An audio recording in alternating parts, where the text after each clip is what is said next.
소년의 비명이 관아를 울렸습니다. 16살 아비 없는 자식이라 손가락질 받던 그 아이는 지금 두 손이 묶인 채 매를 맞고 있었습니다. 죄목은 관곡절도. 고을 창고를 털었다는 누명. 그리고 그 순간 관아 문 밖에 한 여인이 무릎을 꿇었습니다. 평생을 침묵하던 과부였습니다. 그녀는 그날 처음으로 입을 열려 하고 있었습니다. 그 한마디는 아들의 목숨을 살릴 수도, 그를 역적의 자식으로 만들 수도 있는 말이었습니다. 시작하기 전 좋아요, 구독 눌러주시면 영상을 제작하는데 큰 힘이 됩니다. 때는 조선 중엽, 초여름의 볕이 관아 마당을 뜨겁게 달구던 날이었습니다. 아직 해가 중천에 오르지도 않았건만 마당 안에서는 이미 매질 소리가 울려 퍼지고 있었습니다. 장대 끝에 달린 볏짚이 허공을 가르는 소리, 그리고 그 뒤를 따라오는 비명. 16살 소년의 목청이 관아의 낮은 담벼락을 넘고 기와 처마를 타고 고을 어귀까지 흘러내려갔습니다. 소년의 이름은 돌쇠였습니다. 아명으로는 그렇게 불렸고 제대로 된 이름을 가져본 일이 없었습니다. 아비 없는 자식이라 족보에 오를 수 없었고 족보에 없으니 이름도 그저 어미가 부르는 말뿐이었습니다. 마을 사람들은 그를 부를 때 이름 대신 과부 자식이라 했습니다. 아기로 부르는 이도 있었고 그저 습관처럼 부르는 이도 있었지만 어느 쪽이든 그 호칭이 소년의 등에 지워진 멍에라는 사실은 다르지 않았습니다. 죄목은 관곡절도였습니다. 고을창고, 즉 관창에서 곡식이 사라졌고 관아에서는 범인을 찾아야 했습니다. 제대로 된 조사가 이루어졌다면 범인을 찾는 일은 결코 쉽지 않았을 것입니다. 창고 문을 관리하는 아전이 있었고 그 아전 위에는 또 다른 관리가 있었으며 곡식의 출납을 기록하는 장부는 이미 수차례 손이 단 흔적이 있었습니다. 그러나 관아는 조사 대신 선택을 했습니다. 가장 억울해할 가능성이 낮고 가장 저항할 힘이 없는 사람을 골라내는 것. 아비 없는 자식, 마을 변두리에 사는 과부의 아들이 그 선택의 대상이 되었습니다. 소년은 붙잡혀 오던 날 아무것도 몰랐습니다. 논두렁에서 품을 팔다 갑자기 포졸들에게 끌려왔고 묻는 말도 제대로 이해하지 못한 채 무릎을 꿇었습니다. 죄를 지었느냐 묻는 말에 안 그랬다고 대답했고 그 대답이 오히려 화가 되었습니다. 자백하지 않으면 매를 맞는다고 했고 그래도 자백하지 않자 정말로 매가 내려졌습니다. 매질은 멈추지 않았습니다.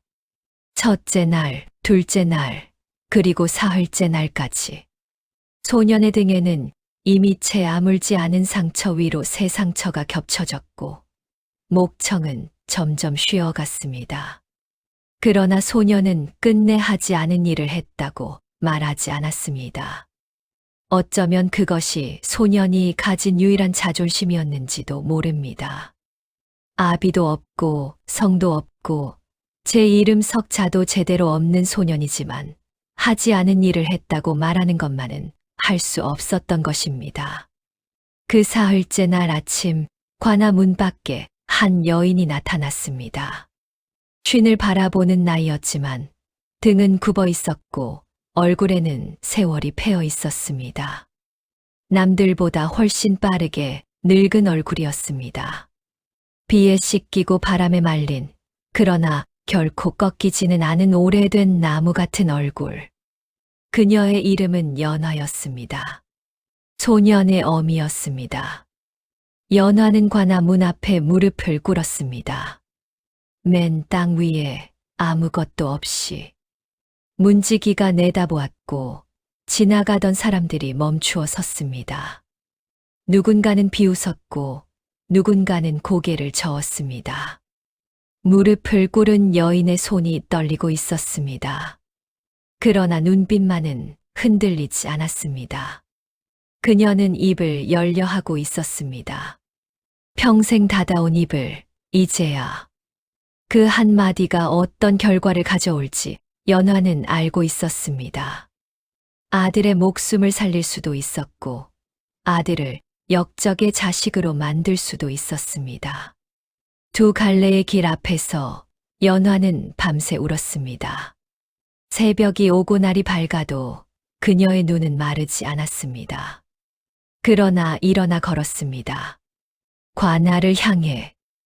연화가 처음 남편을 만난 것은 19살의 봄이었습니다. 중매로 맺어진 혼사였습니다. 남편 박 씨는 그 고을에서 나고 자란 사람이 아니었습니다. 본래 경기도 어느 고을 출신으로 이런저런 사정으로 흘러내려와 이 산골 마을에 정착한 사람이었습니다. 뿌리가 없다는 것이 약점이라면 약점이었지만 성실하고 손이 부지런했으며 말수가 적어 사람들의 신뢰를 조금씩 얻어가던 중이었습니다. 연화의 집안은 변변찮았지만 그래도 이 마을에 오래 터를 잡은 집안이었고 그 두 집이 혼사로 연을 맺었습니다. 결혼 초 살림은 가난했습니다. 그러나 가난이 불행을 의미하지는 않았습니다. 박 씨는 새벽같이 일어나 밭을 갈았고 연화는 삶을 삶고 배를 짜며 살림을 꾸렸습니다. 두 사람 사이에는 말 대신 눈빛이 오갔고 웃음 대신 손이 먼저 닿았습니다. 그런 방식의 다정함이었습니다. 조용하고 소박하지만 단단했습니다. 그러나 그 단단함은 오래가지 못했습니다. 박 씨에게 군역이 떨어진 것은 혼인한 지 2년이 채 못된 해의 가을이었습니다. 조선의 군역은 피할 수 없는 것이었습니다. 양인 남자라면 누구나 지게 되는 의무. 박 씨도 예외가 아니었습니다. 그는 짐을 꾸렸고 연화는 길목까지 따라 나섰습니다. 헤어지던 날 박 씨는 말을 많이 하지 않았습니다. 다만 연화의 손을 한 번 꼭 쥐었다가 놓았습니다. 그것이 마지막이었습니다. 그 손의 온기가 군영으로 떠난 박 씨로부터 처음 몇 달은 소식이 왔습니다. 심부름꾼 편에 전해지는 짤막한 소식들이었습니다. 밥은 먹고 있다. 몸은 멀쩡하다. 빨리 돌아가겠다. 그러다 소식이 끊겼습니다. 전쟁이 일어난 것도 아니었고 특별한 사변이 있었던 것도 아니었는데 그냥 소식이 닿지 않았습니다. 연화는 기다렸습니다. 한 달, 두 달, 반년, 그리고 초겨울 공문이 내려왔습니다. 군영에서 역병이 돌았고 박 씨가 그 역병에 걸려 사망했다는 내용이었습니다. 사망자 명단에 이름이 올라 있었습니다. 박 씨의 이름 3글자. 연화는 그 문서를 받아들고 한참 서 있었습니다. 다리에 힘이 풀렸지만 쓰러지지 않았습니다. 울었지만 소리를 내지 않았습니다. 그렇게 박 씨의 죽음이 연화의 삶 속으로 들어왔습니다. 조용히, 그러나 돌이킬 수 없이. 문제는 그 다음이었습니다. 남편이 세상을 뜬 지 석 달이 채 지나지 않아 연화의 배가 불러오기 시작했습니다. 마을은 눈치가 빨랐습니다. 날짜를 세는데 귀신같이 밝은 곳이었습니다. 사람들은 속으로 또는 노골적으로 계산을 했습니다. 남편이 죽은 지 석 달이 지났는데 배가 부른 과부. 남편이 떠난 것은 이미 훨씬 전이었으니 그 사이에 생긴 아이라면 누구의 씨인가. 고개를 젓는 사람이 생겨났습니다. 우물가에서 목소리를 낮추는 여인들이 생겼습니다. 연화가 지나가면 말이 멈추었습니다. 멈추었다가 다시 시작될 때 그 말소리는 연화의 등 뒤에서 따라왔습니다. 연화는 아무 말도 하지 않았습니다. 변명하고 싶었을 것입니다. 사실을 밝히고 싶었을 것입니다. 그러나 연화는 입을 열지 않았습니다. 변명은 곧 또 다른 죄가 됩니다. 조선이라는 세상에서 과부가 스스로를 해명하려 들면 그 해명 자체가 부끄러운 일이 되고 맙니다. 해명하려 한다는 것 자체가 이미 의심을 인정하는 꼴이 됩니다. 그리고 그 해명이 닿는 귀는 어차피 듣고 싶은 것만 듣습니다. 연화는 그것을 알았습니다. 그래서 침묵했습니다. 침묵이 고똥이처럼 보일 것도 알았습니다. 그래도 침묵했습니다. 아이가 태어났습니다. 10달을 채우고 세상에 나온 아이였습니다. 울음소리가 우렁찼습니다. 사내 아이였습니다. 연화는 그 아이를 품에 안으면서 처음으로 눈물을 흘렸습니다. 슬픔인지 기쁨인지 구분할 수 없는 눈물이었습니다. 아마도 그 두 가지가 함께 섞인 무언가였을 것입니다. 마을 사람들은 아이를 보러 오지 않았습니다. 잔치도 없었고 이웃의 축하도 없었습니다. 다만 며칠 후 동네 어귀에서 마주친 노파가 혀를 차며 한마디 했습니다. 자식은 죄가 없다지만 그게 어디 말처럼 쉬운가. 연화는 그 말을 들으며 아이를 더 꼭 안았습니다. 죄가 없는 자식이 죄인처럼 살아가게 될 것을 이미 알고 있었습니다. 그것이 돌쇠의 시작이었습니다. 세상에 나오기 전부터 이미 죄인으로 불린 아이. 세상이 알지 못하는 사실이 하나 있었습니다. 박 씨는 죽지 않았습니다. 군영에서 역병이 돌았던 것은 사실이었습니다.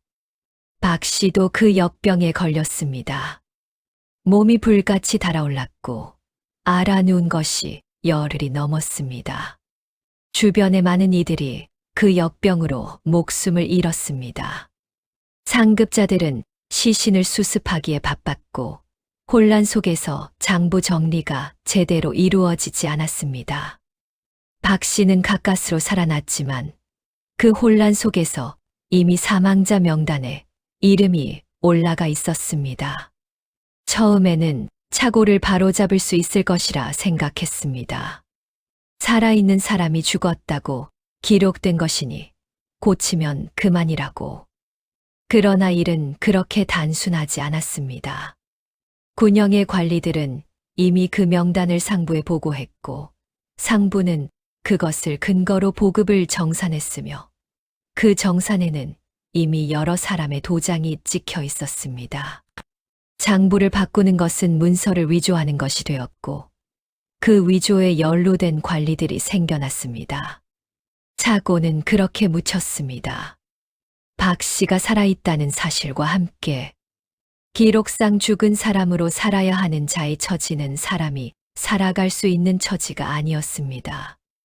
군영 명부에서 지워진 사람은 백성으로서의 신분도 함께 지워집니다. 장사를 할 수도 없고 관아의 보리를 볼 수도 없으며 심지어 고향에 돌아가 살 수도 없습니다. 기록상 없는 사람이 나타나면 그것은 도망자로 취급됩니다. 도망병은 엄벌에 처합니다. 박 씨는 결국 도망쳤습니다. 군영을 떠나 떠돌다가 발길이 향하는 대로 걷다 보니 고향 방향으로 왔습니다. 처음에는 가까이 가지 않으려 했습니다. 연화를 연루시키고 싶지 않았습니다. 그러나 발이 멈추지 않았습니다. 산 아래까지 와서 마을이 보이는 언덕에 앉아 며칠을 보냈습니다. 멀리서 연화가 물을 길어오는 것을 보았습니다. 부른 배를 보았습니다. 그는 결국 내려왔습니다. 밤을 틈타 아무도 보지 않는 길로. 연화가 문을 열었을 때 박 씨가 서 있었습니다. 초췌하고 야윈 몸이었지만 그 얼굴이었습니다. 연화는 소리를 질렀지만 그 소리는 박 씨가 틀어막았습니다. 조용히, 제발 조용히. 두 사람은 말 대신 눈빛으로 오래 이야기했습니다. 이 상황이 무엇을 의미하는지, 무엇을 할 수 있고 무엇을 할 수 없는지 연화는 박 씨를 집 안으로 들일 수 없었습니다. 마을 사람들의 눈이 어디에나 있었습니다. 박 씨도 오래 머물 수 없었습니다. 잡히면 도망병이 되고 그러면 연화에게도 화가 미칩니다. 연화는 박 씨를 산 아래 움막으로 이끌었습니다. 나무꾼들이 쓰다 버린 낡은 움막이었습니다. 거기서 며칠을 보냈습니다. 비가 왔습니다. 바람이 불었습니다. 두 사람은 낮에는 각자 있었고 밤이면 짧은 시간을 함께 했습니다. 말이 많지 않은 재회였습니다. 그러나 그 침묵 속에는 할 말이 너무 많아 어디서부터 해야 할지 모르는 사람들의 마음이 있었습니다. 그 며칠이 돌쇠를 이 세상에 남겼습니다. 그리고 박 씨가 떠나야 할 때가 왔습니다. 더 오래 있으면 위험했습니다. 연화는 박 씨에게 챙겨줄 것을 챙겨주었습니다. 살아남아야 한다고 했습니다. 어디든 가서 살아있어야 한다고 했습니다. 박 씨는 고개를 끄덕였습니다. 그러나 박 씨는 멀리 가지 못했습니다. 몸이 이미 많이 상해 있었습니다. 역병의 여독이 완전히 가시지 않은 상태였고 추운 날씨와 좋지 않은 잠자리가 몸을 더 약하게 했습니다. 며칠을 더 가다가 어느 산속에서 쓰러졌습니다. 그것이 박 씨의 마지막이었습니다. 연화가 그 소식을 알게 된 것은 훨씬 나중이었습니다. 산에서 내려온 나무꾼이 낯선 남자의 시신을 발견했다는 이야기를 전해 들었고 연화는 짐작했습니다. 직접 가보지는 못했습니다. 가봐도 확인할 방법이 없었고 확인한다 해도 어떻게 할 수 없었습니다. 연화는 그 이야기를 듣던 날 밤 혼자 움막으로 가서 울었습니다. 아무도 없는 곳에서 소리 없이 박 씨의 죽음은 그렇게 이름도 없이 처리되었습니다. 기록도 없이 묘도 없이 아무도 모르게 연화는 그날 이후로 다시 선택 앞에 섰습니다. 진실을 말할 것인가, 침묵할 것인가. 진실을 말한다면 이렇게 됩니다. 남편이 살아서 돌아왔으나 군역을 도망쳐온 자였다. 그를 숨겼다. 그 사실을 알면서 관아에 신고하지 않았다. 그것은 연화를 역적의 아내로 만드는 이야기입니다. 법도에 따르면 도망병을 숨긴 자는 그와 같은 죄로 다스립니다. 그리고 그 죄는 자식에게까지 미칩니다. 태어나지도 않은 아이가 역적의 자식이 됩니다. 침묵한다면 이렇게 됩니다. 과부가 정절을 지키지 못했다는 의심을 받는다. 아이는 압이 없는 자식으로 손가락질 받으며 자란다. 그러나 살아는 있다. 적어도 살아는 있을 수 있다. 연화는 침묵을 선택했습니다. 그것이 사랑이었습니다. 사람들이 쉽게 알아보지 못하는 종류의 사랑이었습니다. 침묵은 연화를 천천히 갉아먹었습니다. 아이가 자라면서 마을의 시선도 함께 자랐습니다. 어릴 때는 그래도 아이였기에 어느 정도 봐주는 눈길이 있었습니다. 그러나 아이가 말을 하고 뛰어다니고 또래 아이들과 어울리려 할 무렵부터 편견은 노골적이 되었습니다. 아이들은 집에서 배운 대로 했습니다. 과부 자식과 어울리지 마라. 그 말을 들은 아이들은 돌쇠를 밀쳐냈습니다. 함께 놀다가도 니는 아비도 없잖아 라고 했습니다. 7살짜리 아이의 입에서 나온 말이지만 그 말이 칼이라는 것을 아이 자신은 몰랐습니다. 돌쇠는 처음에는 울었습니다. 집에 와서 어미 품에 안겨 울었습니다. 연화는 아이를 안고 등을 두드렸습니다. 말은 하지 않았습니다. 무슨 말을 해야 할지 몰랐기 때문이 아니라 어떤 말도 위로가 되지 않는다는 것을 알았기 때문입니다. 대신 더 꼭 안았습니다. 세상이 아이를 밀어낼수록 연화는 더 깊이 끌어당겼습니다. 돌쇠가 10살이 되자 울음이 멈추었습니다. 더 정확히는 울음이 안으로 들어갔습니다. 아이는 더 이상 어미 앞에서 울지 않았습니다. 그 대신 책을 읽었습니다. 서당의 단일 형편은 아니었지만 마을에 퇴락한 선비가 있었습니다. 거기에 쌀 한 줌, 나무 한 짐을 갖다 바치며 글자를 배웠습니다. 글자를 배우니 더 읽고 싶어졌습니다. 읽을 거리가 없으면 나뭇가지로 땅에 글자를 쓰며 외웠습니다. 총명함은 숨겨지지 않았습니다. 그 선비가 어느 날 연화를 찾아왔습니다. 저 아이, 이 고을에 묻어두기 아깝다고 했습니다.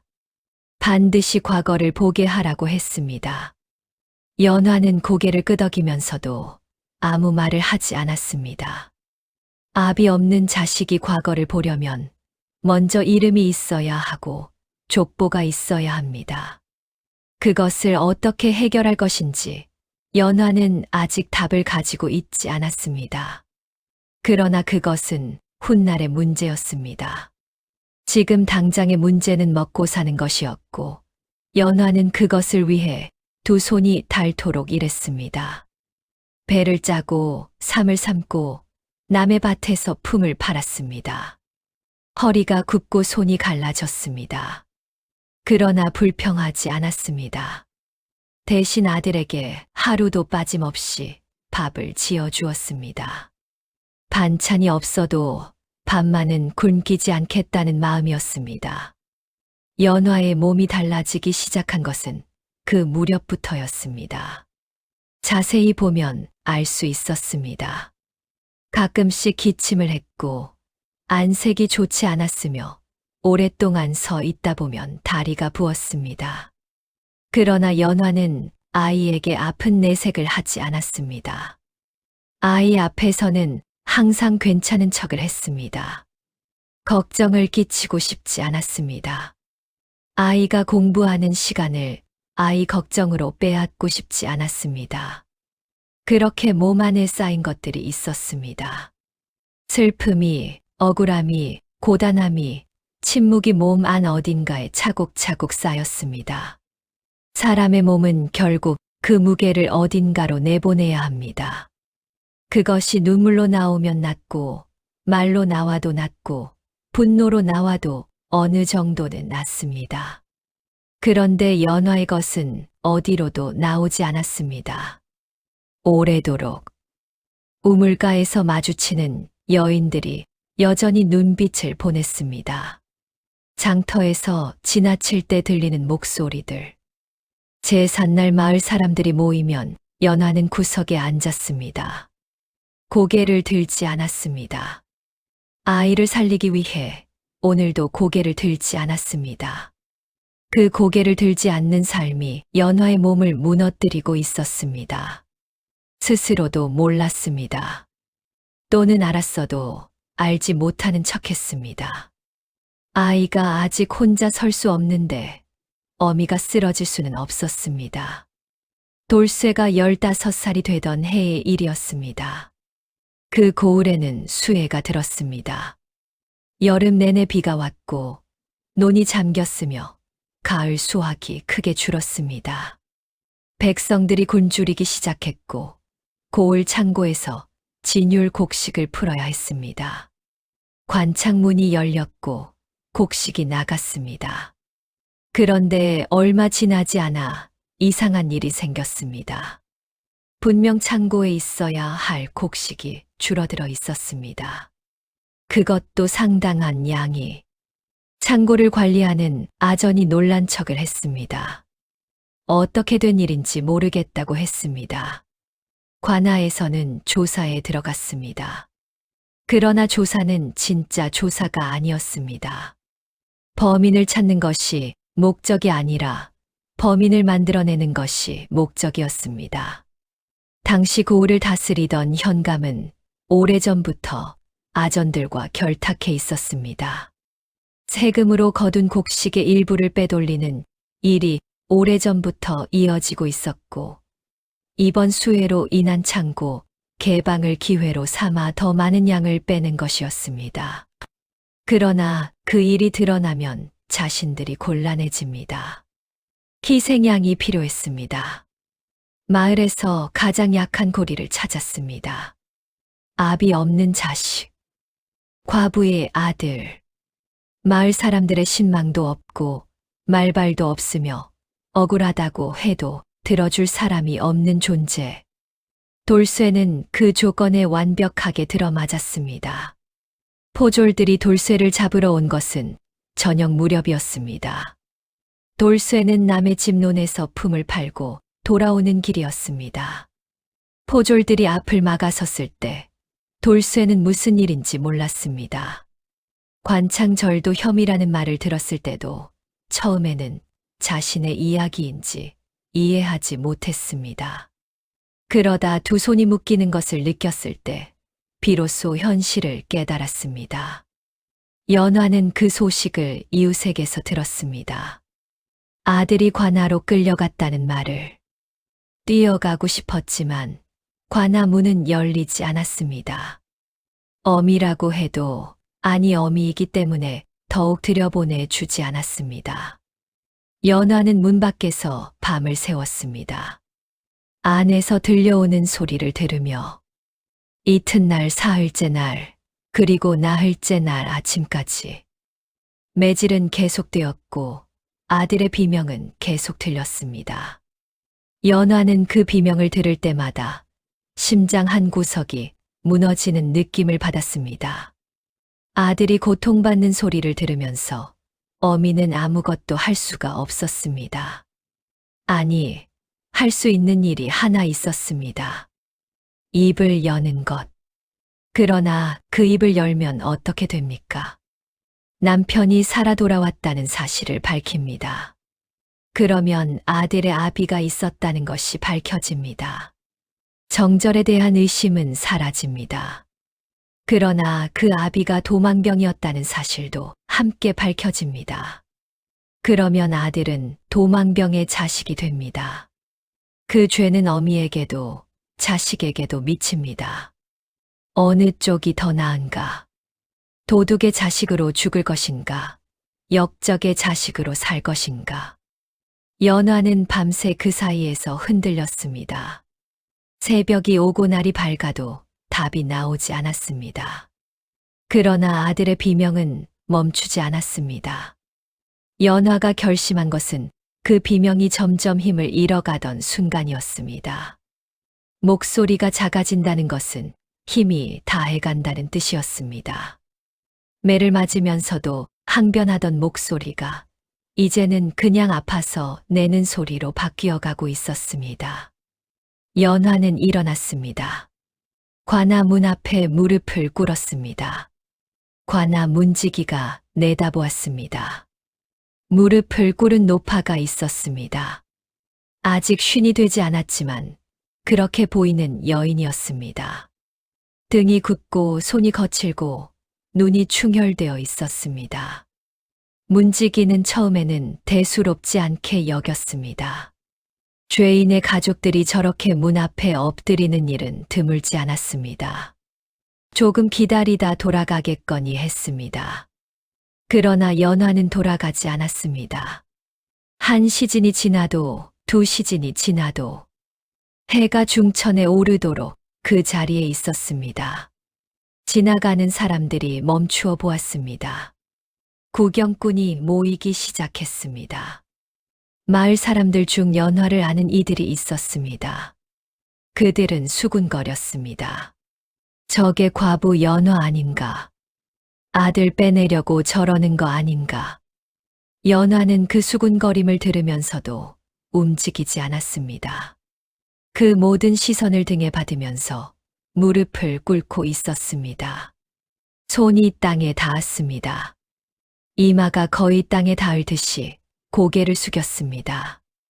안에서 현감이 소식을 들었습니다. 처음에는 무시하라고 했습니다. 그러나 군중이 모이자 신경이 쓰였습니다. 시끄러운 것을 싫어하는 사람이었습니다. 그는 아전을 시켜 여인을 불러들였습니다. 연화가 관아 안으로 들어섰습니다. 아들이 묶인 채 엎드려 있는 것을 보았습니다. 등과 다리에 핏자국이 있었습니다. 연화의 두 손이 떨렸습니다. 그러나 눈빛은 흔들리지 않았습니다. 현감이 물었습니다. 무슨 할 말이 있어서 이리 소란을 피웠느냐고. 연화가 입을 열었습니다. 목소리가 낮고 떨렸지만 끊기지 않았습니다. 연화는 말했습니다. 남편이 살아서 돌아온 적이 있다고. 기록상으로는 죽은 사람이었으나 역병에서 살아남아 몰래 돌아왔다고. 며칠을 지내다 떠났고 그 후 죽었다고. 그 사이에 아이가 생긴 것이라고. 관아 안이 조용해졌습니다. 현감의 얼굴이 굳었습니다. 아전의 얼굴도 굳었습니다. 그것은 아들의 죄목과는 다른 이야기였습니다. 남편이 군역을 이탈하고 집으로 돌아왔다면, 그리고 아내가 그것을 알면서 숨겼다면, 그것은 관아에서 다루어야 할 별개의 사안이었습니다. 말하자면 더 큰 문제가 생긴 것입니다. 그러나 동시에 이런 계산도 이루어졌습니다. 이 여인의 말이 사실이라면 아들에게 씌운 누명이 흔들립니다. 정황이 복잡해집니다.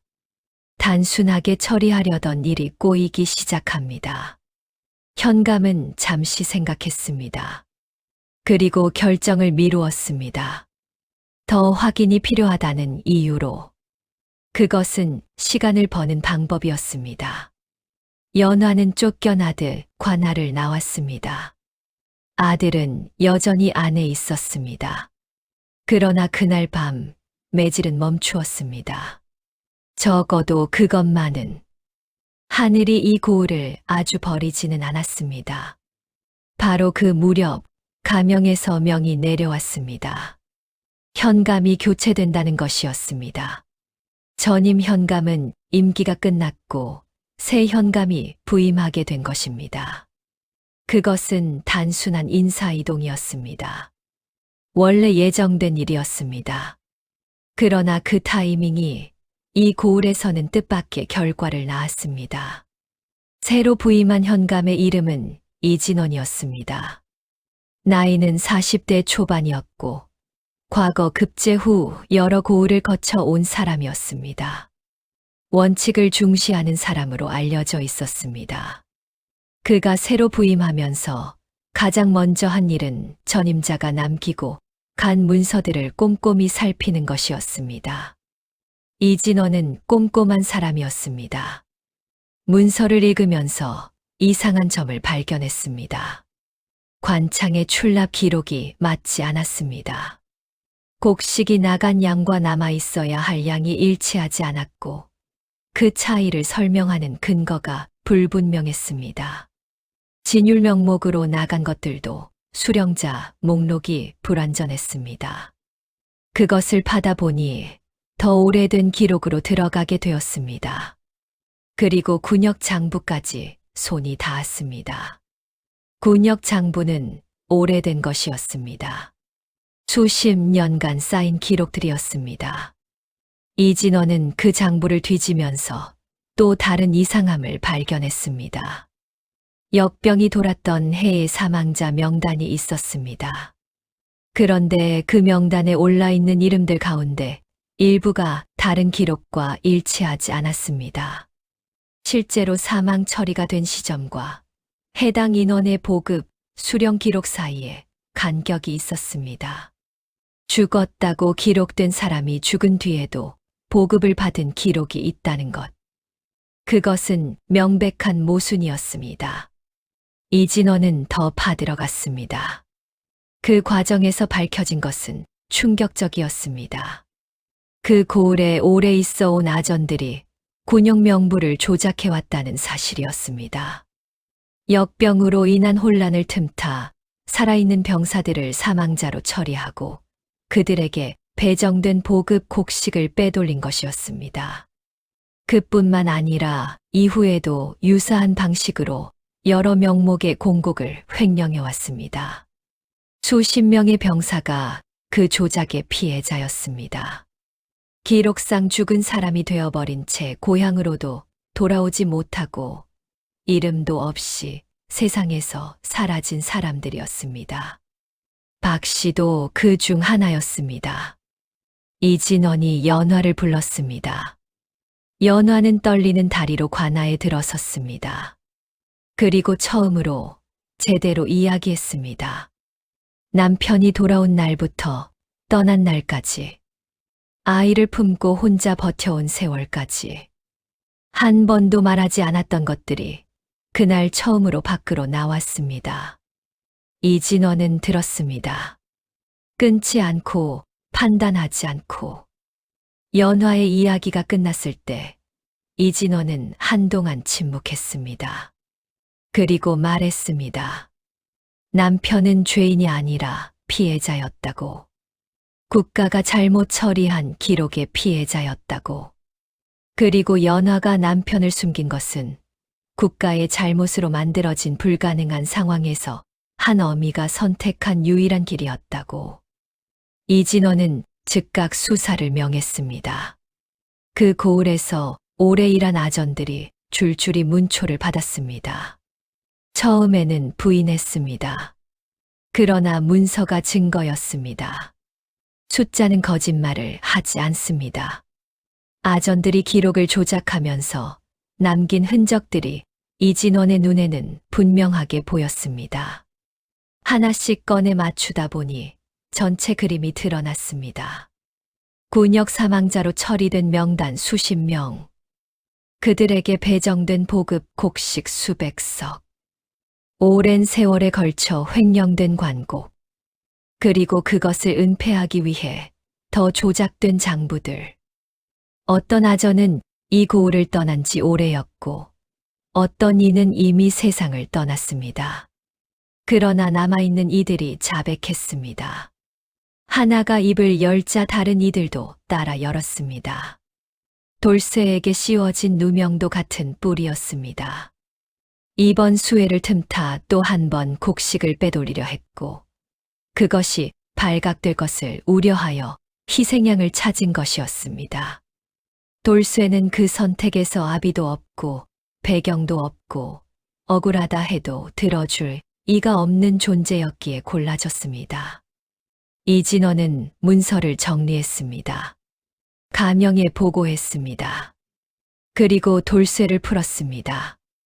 옥문이 열리던 날 돌쇠는 비틀거렸습니다. 다리가 제대로 서지 않았습니다. 눈이 빛에 익숙해지는 대도 시간이 걸렸습니다.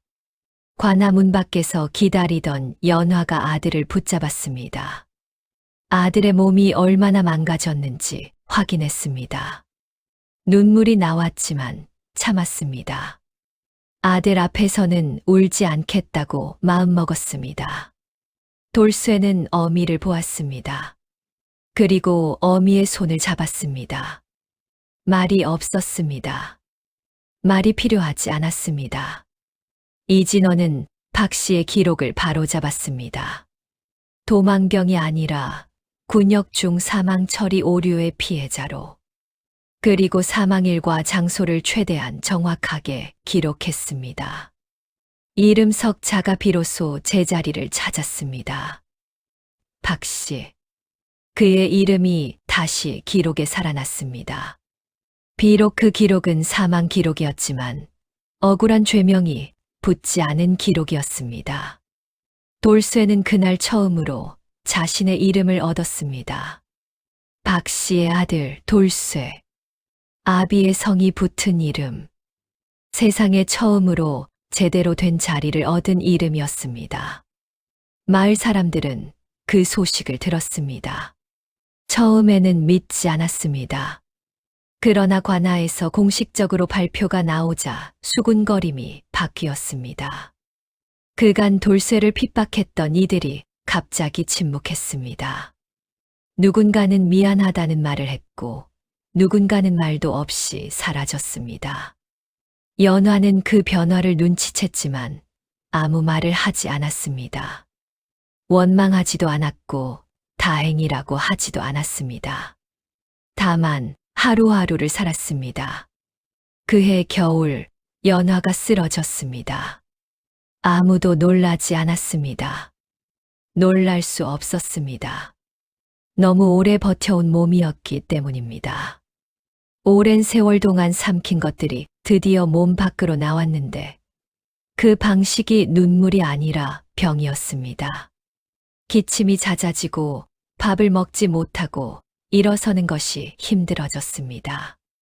돌쇠가 어미를 등에 업고 의원을 찾았을 때 의원이 고개를 저으며 말했습니다. 오래전부터 알아온 병이라고. 오장육부가 많이 상했다고. 돌쇠는 어미 옆에 앉아서 처음으로 물었습니다. 아버지가 있었습니까? 하고. 연화는 누운 채로 천장을 바라보다가 고개를 끄덕였습니다. 그리고 천천히 이야기했습니다. 처음부터 끝까지 박 씨가 어떤 사람이었는지, 왜 죽었는지, 왜 말하지 않았는지. 돌쇠는 들으면서 울었습니다. 오래 울었습니다. 10살 이후로 어미 앞에서 울어본 일이 없었는데 그날은 울었습니다. 그 눈물이 어디서 오는 것인지 스스로도 몰랐습니다. 아버지에 대한 그리움인지, 어미에 대한 미안함인지, 아니면 지나온 세월에 대한 것인지. 아마도 그 모든 것이 한꺼번에 나온 것이었을 겁니다. 연화는 울지 않았습니다. 이미 울 눈물이 없었습니다. 다 말라버린 지 오래였습니다. 대신 아들의 손을 잡았습니다. 차가운 손이 따뜻한 손을 잡았습니다. 돌쇠는 어미의 병수발을 들면서 공부를 멈추지 않았습니다. 이진원 현감이 돌쇠를 눈여겨보고 있었습니다. 그 총명함과 성실함을 보아온 사람이었습니다. 이진원은 돌쇠에게 과거를 준비할 것을 권했습니다. 이제는 아비의 이름이 있으니 과거를 볼 수 있는 자격이 생겼다고 했습니다. 돌쇠는 낮에는 어미를 돌보고 밤에는 책을 읽었습니다. 잠은 짧게 잤습니다. 불 하나를 아끼면서 그 불빛에 글자를 읽었습니다. 글자들이 눈에 박히고 이치가 머리에 담겼습니다. 오래 쌓인 것들이 있었기에 빠르게 정리되었습니다. 연화는 아들이 공부하는 모습을 누워서 바라보았습니다. 잠이 들기 전에 눈꺼풀이 무거워지기 직전에 책 위로 고개를 숙인 아들의 옆모습을 보았습니다. 그것이 연화에게는 충분한 것이었습니다. 내가 살아서 이 모습을 본다. 내 아이가 이렇게 앉아 있다. 그것이 충분했습니다. 연화의 몸은 겨울을 넘기며 조금 나아졌습니다. 완전히 회복된 것은 아니었지만 일어날 수 있게 되었고 밥도 먹을 수 있게 되었습니다. 봄이 오면서 날이 풀렸고 연화의 얼굴에 조금 혈색이 돌았습니다. 돌쇠는 그것을 보면서 한숨을 내쉬었습니다. 아직 보낼 수 없다고 생각했습니다. 어미를 두고 떠날 수 없다고. 그러나 연화가 말했습니다. 가야 한다고. 지금 가지 않으면 다음 과거를 또 기다려야 하고, 그러면 나이가 더 들어버린다고. 나는 괜찮다고. 이제는 정말 괜찮다고. 돌쇠는 어미의 눈을 보았습니다. 괜찮은 척을 하는 눈인지, 정말 괜찮은 눈인지 알고 싶었습니다. 오래 바라보았습니다. 연화는 시선을 돌리지 않았습니다. 그 눈빛이 무너지지 않았습니다.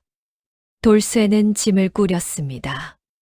한양으로 떠나는 날 아침, 연화는 밥을 지었습니다. 평소보다 조금 더 신경 쓴 밥이었습니다. 돌쇠는 그 밥을 다 먹었습니다. 한 그릇을 비웠습니다. 마당에 서서 어미와 마주 섰습니다. 말이 나오지 않았습니다. 연화가 먼저 말했습니다. 몸 챙겨라. 했습니다. 그것뿐이었습니다. 그러나 그 말 안에 담긴 것들을 돌쇠는 알았습니다. 돌쇠가 돌아서서 걸었습니다. 마을 어귀까지 걸어가다가 한 번 뒤를 돌아보았습니다. 연화가 마당에 서 있었습니다. 손을 들지는 않았습니다. 그냥 서 있었습니다. 돌쇠는 그 모습을 눈에 담았습니다. 그리고 다시 걸었습니다. 한양까지의 길은 멀었습니다. 며칠을 걸어야 했습니다. 돌쇠는 걸으면서 생각했습니다. 어미의 이야기를, 아비의 이야기를, 그 모든 세월의 이야기를. 걸음마다 그것들이 발밑에 깔렸습니다. 가볍지 않은 발걸음이었지만 방향이 있었습니다. 과거는 쉽지 않았습니다. 돌쇠가 처음 한양에 닿았을 때 그곳은 전혀 다른 세상이었습니다. 산골 고을에서 태어나 자란 소년에게 한양의 거리는 낯설었고 양반들이 모여 공부하는 반촌의 분위기는 더욱 낯설었습니다. 그러나 낯선 것이 두려운 것과 같지는 않습니다. 돌쇠는 적응했습니다. 빠르지는 않았지만 꾸준했습니다. 한양에서의 생활은 고달팠습니다. 아는 사람이 없었고 연줄이 없었습니다. 방 한 칸을 얻어 살면서 이런저런 일로 돈을 벌었습니다. 낮에는 일하고 밤에는 공부했습니다. 산골에서 독학으로 쌓아온 것들이 미천이었는데 그 미천이 생각보다 단단했습니다. 오래 혼자 공부한 사람은 스스로 생각하는 힘이 있습니다. 누군가 가르쳐 주는 것을 받아 담기만 한 사람과는 다른 종류의 힘이 생겨납니다. 첫 번째 과거는 탈락했습니다. 아직 부족한 것들이 있었습니다. 돌쇠는 돌아서면서 하늘을 보았습니다. 고을에 계신 어미를 생각했습니다. 다시 했습니다. 두 번째에는 초시를 통과했습니다. 한 걸음이었습니다. 세 번째에는 복시까지 나아갔습니다. 그리고 네 번째, 돌쇠는 과거에 급제했습니다. 합격자 명단이 붙던 날, 돌쇠는 자신의 이름 석자를 확인했습니다. 박씨의 아들 박돌쇠. 아명이 그대로 관에 이름으로 올랐습니다. 좋은 이름이 없어서였고 또 그것이 제 이름이었기 때문이었습니다. 압이 없는 자식이라 불리던 이름이 이제 다른 종류의 기록 위에 올랐습니다. 돌쇠는 고향으로 내려갔습니다. 급제를 알리러. 어미에게. 연화는 마당에서 무언가를 하고 있다가 아들이 들어서는 것을 보았습니다. 일어서려다가 다리가 말을 듣지 않아서 그냥 앉은 채로 있었습니다. 돌쇠가 달려와 어미 곁에 무릎을 꿇었습니다. 급제했다고 했습니다. 연화는 한참 동안 아무 말을 하지 않았습니다. 그러다 고개를 끄덕였습니다. 한 번 천천히. 그것이 전부였습니다. 그러나 돌쇠는 그 고개 끄덕임이 무슨 뜻인지 알았습니다. 관직에 나선 돌쇠는 처음에는 작은 자리에서 시작했습니다. 그러나 그는 그 자리에서도 한 가지를 잊지 않았습니다. 아비의 이야기. 군용 명부에서 잘못 기록된 채 사라진 사람들의 이야기. 그것은 아비 혼자만의 일이 아니었다는 것을 알고 있었습니다. 이진원 현감이 조사했을 때 드러난 것처럼 그 고을 하나에서만도 수십 명이 피해자였습니다. 그리고 그 고을 하나가 아닐 것이라는 짐작도 있었습니다. 돌쇠는 조금씩 자리를 옮겨가면서 관련 문서에 접근할 수 있는 기회를 만들었습니다. 군역 관련 업무를 자청했습니다. 다른 이들이 기피하는 자리였습니다. 문서가 많고 지루하며 공을 세우기도 어려운 자리였기 때문입니다. 그러나 돌쇠는 그 자리에서 파고들었습니다. 역병이 돌았던 여러 해에 걸친 군역 사망자 명단을 검토했습니다. 그 명단과 실제 사망 확인 문서를 대조했습니다. 보급 기록과 비교했습니다. 그 과정에서 이상한 기록들이 하나둘 드러났습니다. 그 고을만의 일이 아니었습니다. 비슷한 방식의 조작이 여러 고을에서 이루어진 흔적이 있었습니다. 혼란한 시기를 틈탄 조직적인 부패였습니다. 돌쇠는 그것을 정리해서 상부에 보고했습니다. 처음에는 묵살되었습니다. 귀찮은 일이었고 이미 오래된 일이었으며 관련자들이 대부분 없어진 일이었습니다. 그러나 돌쇠는 포기하지 않았습니다. 다시 정리해서 올렸습니다. 더 명확한 근거를 붙였습니다. 마침내 전면 재조사가 이루어졌습니다. 수십 명, 아니 100명이 넘는 사람들의 기록이 검토되었습니다. 그중 잘못 처리된 기록들이 바로 잡혔습니다. 도망병으로 기록된 사람들 중 실제로는 국가의 행정 착오, 피해자인 경우들이 수정되었습니다. 이름들이 기록에 되살아났습니다. 비석도 없이, 이름도 없이 사라진 사람들의 이름이 하나씩 문서 위에 올랐습니다. 박 씨의 이름도 그 중에 있었습니다. 이미 이진원 현감이 바로잡아 두었지만 이번 재조사로 더 공식적인 기록이 남았습니다. 억울하게 지워진 이름이 돌아온 것입니다. 연화는 그 기록이 남는 것을 보지 못했습니다. 돌쇠가 관직에서 군역 재조사를 완수했을 때 연화는 이미 세상을 떠난 후였습니다. 아들이 한양에 올라간 지 몇 해 뒤 연화의 몸이 다시 무너졌습니다. 이번에는 일어서지 못했습니다. 봄이 오기 전 겨울의 끝에서 눈을 감았습니다. 돌쇠는 소식을 듣고 내려왔지만 임종을 보지 못했습니다. 이미 싸늘해진 어미의 얼굴을 보았습니다. 오래 들여다보았습니다. 고생이 패어 있었지만 평온한 얼굴이었습니다. 마침내 내려놓은 사람의 얼굴이었습니다. 마을에서 조촐한 장례가 치러졌습니다. 칭송도 없었고 비석도 없었습니다. 세상은 연화가 어떤 사람이었는지 몰랐고 알려고 하지도 않았습니다. 그것이 연화의 삶이었습니다. 그러나 돌쇠는 알았습니다. 관직에 있는 내내 돌쇠는 어미의 이름을 부끄러워하지 않았습니다. 스스로를 소개할 때 어디 출신인지, 어떤 어미의 아들인지를 감추지 않았습니다. 오히려 그것이 자신이 이 일을 하는 이유라고 했습니다. 이름 없이 사라진 사람들을 기록에 되살리는 일을 하는 이유가 이름 없이 살다 간 어미 때문이라고. 어떤 침묵은 겁쟁이의 것이 아닙니다. 말할 수 없는 사람의 것이 아닙니다. 어떤 침묵은 가장 무거운 것을 혼자 들기로 한 사람의 것입니다.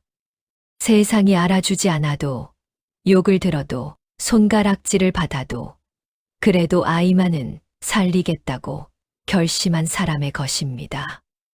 연화는 끝내 칭송받지 못했습니다. 그의 묘의 비석도 없었고 그의 이름을 기린 글도 없었습니다. 그러나 아들이 살았습니다. 그 아들의 손으로 이름 없이 사라진 수백 명의 이름이 기록에 돌아왔습니다. 그 기록의 시작에는 어미의 침묵이 있었습니다. 사랑은 언제나 말로 표현되지 않습니다. 때로는 말하지 않는 것이 사랑입니다. 때로는 혼자 삼키는 것이 사랑입니다. 때로는 아무도 알아주지 않는 방식으로 버티는 것이 사랑입니다. 연화의 이야기가 그러했습니다.